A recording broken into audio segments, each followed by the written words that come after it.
He started with good news for Americans and a new vaccination goal, after already meeting his initial target of administering 100 million vaccines in record time. We met that goal last week by day 58, 42 days ahead of schedule. Now today I'm setting a second goal, and that is we will, by my 100th day in office, have administered 200 million shots in people's arms. But Joe Biden's solution to the problem of migrants attempting to enter the United States from Mexico is less clear. He denied the surge was due to his policies. It happens every single solitary year. There is a significant increase in the number of people coming to the border in the winter months. Biden reminded reporters the United States-Mexico border remains closed, and there has been no significant change in immigration policy. Although it's under review, he said now is not the time to come.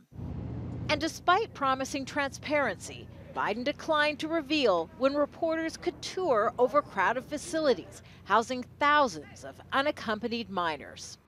Images released earlier this week showed children asleep on floors in crowded conditions. Asked whether this was acceptable, Biden responded angrily. That's a serious question, right? Is it acceptable to me? Come on. On foreign policy, Biden also promised to respond to North Korea if it chooses to escalate, but that the path to diplomacy remains open. He also reiterated a May 1st deadline for withdrawing remaining U.S. troops from Afghanistan is unlikely. It is not my intention to stay there for a long time.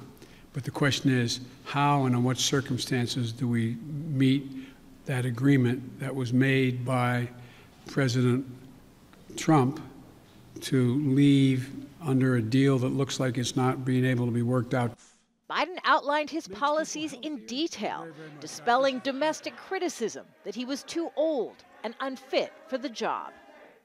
President Biden told reporters he is committed to helping Americans recover physically and economically from the COVID-19 pandemic. That's why he says he'll be in Pittsburgh next week to unveil his plan to rebuild America's infrastructure and bring back jobs. Kimberly, Halkett, Al Jazeera, the White House.